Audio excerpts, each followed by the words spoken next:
There are some things out there that are severely underappreciated at the time they've come out, such as Megamind, that we only realized later on was an absolute goldmine and we should have been paying attention sooner. Warlords is no different. This artistic masterpiece of an expansion has been something we've all taken for granted for years, and I believe our recent expansion only serves to highlight this. Think about it. Warlords picks up immediately off the tail of War Crimes, one of the best novels Christie Golden has penned yet, and Blizzard makes a bold move in incorporating time travel heavier than any previous expansion has done.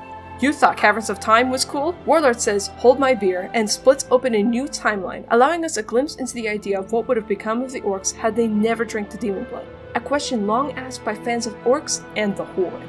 Only real fans like me went to the theater in LA at ungodly hours to see the premiere of the Warlords of Draenor and the first Lords of War. Lords of War being the signal that we'd continue to see the beautiful art of the wonderfully talented Laurel D. Austin, the same artist behind the Burdens of Shao Hao, and would later be responsible for the fine features we see in Harbingers and Warbringers in the following expansions. If you sat in the theater like I did, feeling those war drums in your chest as you see Kargath for the first time, and catch the glimpses of these warlords you see in this game, oh, you know what I am talking about. Speaking of, what a goldmine the warlords were. Sure, we faced mighty foes before, like, okay, sure, we fought the Lich King and whatever and a dragon, but Mists of Pandaria taught us not to look to an enemy, and then BAM! We had an enemy, the most anticipated orc in all of World of Warcraft, Garrosh Hellscream, with his beautiful might and wasted potential. Watch as he descends into madness, a subtle nod to Sylvanas' future arc. You thought one orc was tough? Try his dad and his biker gang who have already ruined Azeroth once before, but this time they can do it without the Mountain Dew. 10 times stronger, 10 times more aesthetically pleasing, and without the dying world and annoying green of demons that you'd all later be subject to surround yourselves with as you sing praise about how great Legion was. But let's be real, liking Legion isn't even a real opinion. You're just saying that because that's what everyone else is saying. Get a real opinion. Legion wasn't that great, you guys just hate orcs. And these orcs aren't just any orcs, by the way. 2 of them are dads. One of the dads is not actually a bad guy, so I don't really know why he's in the promo art next to all the other bad guys. Never mind, we're not talking about that. What matters is that they leave Azeroth shaking in their boots. They've done damage to us before, but now, 2 dragons and a crazed orc with father issues have now opened up the gateway to the Mechar warlords with access to plumbing and electricity ahead of their time. If we could barely hold them back the first time, and Stormwind even fell to their might the first time around, how would we face them? I mean, look at Varian. He was lamenting about how the same orcs were responsible for his father's death. Watch how stricken with hurt and conflict he is, that his shoulder pads forgot what they're supposed to look like and duplicated themselves. The artistic symbolism of such tragedy is amazing. You have to give them a shout out, even if it only lasted for 1 episode. Oh, and the art. The art.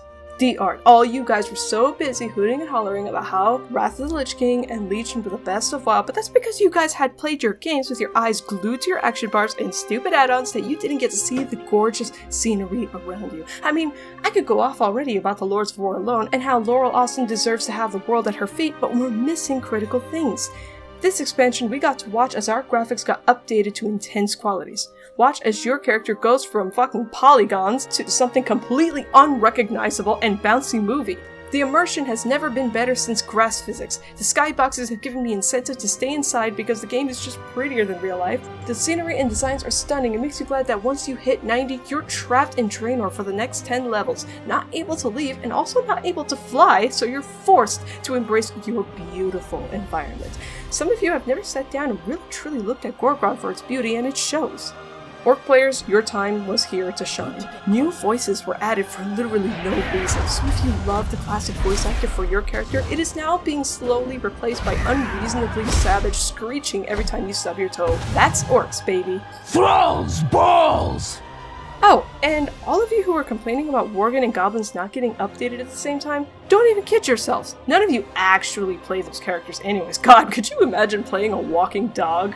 Anyways, the characters, it's beautiful, you know? How you can watch Heroes of Legends return and actually see them in action, or rather than reading the novels or wiki pages like some goddamn nerd.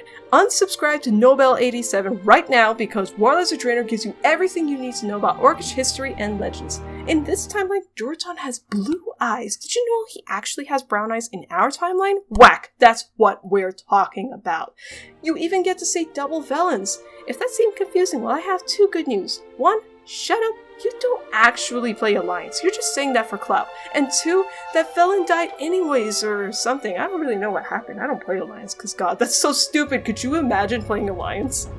Not to mention, by the way, at least the trailer for Warlords gets you hyped. Compare the two for a second. The Battle for Azeroth trailer is just, Horde and Alliance are fighting again. Wow, look at this. Look at them go. They're faction brawling. Broken. No, wrong, bad, uncreative, already seen before. Warlords of Draenor trailer? A big what if, a big giant demon. The premise is what would happen if we stopped the demon blood. It's intriguing, it's packed with story. Garrosh is purposefully messing up time. You see the dark portal built anyways. It's a hook, it's plot. Battle for Azeroth is just factions. Meanwhile, the Warlords of Draenor cinematic is a masterpiece of art. Okay. Final point. You don't have to agree with everything I just said, but if you're disagreeing, let's be honest. You're just saying that for likes. But here's the real number one reason why Warlords of Draenor is better than all other expansions, and Battle for Azeroth highlights this perfectly. Ready? Because everything, or at least nearly everything, that happened in this world on Draenor, all of our actions, all of the weird characters here, none of it affects the main plot line. If you were to cut the screen time of Warlords of Draenor or made it into some novel, the only thing we'd ever notice that happened in Warlords was that Gul'dan brought in the Burning Legion, and we'd later have AU, Mekhar, Orcs as an allied race. That is it. All of the characters and their actions so nicely quarantined on a different planet and timeline that our actual real main characters like Vol'jin, Varian, Sylvanas, Anduin, Sarfang and all that, they'd never be affected, and we'd never see a major character shift.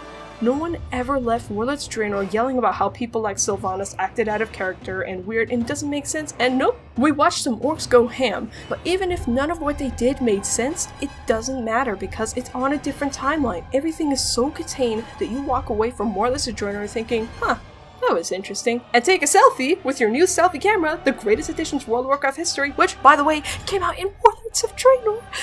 Meanwhile, what do you walk away from Battle for Azeroth feeling? You can answer that for yourselves. Warlords did not hurt anyone in the same way that the other expansions did, with permanent character changes like Arthas dying, Illidan's defeat, Thraina never becoming canon because Thrall got married, Sylvanas committing genocide for no reason, Azeroth being terraformed, Varian dying, everything that happens in Warlords, it stays in Warlords.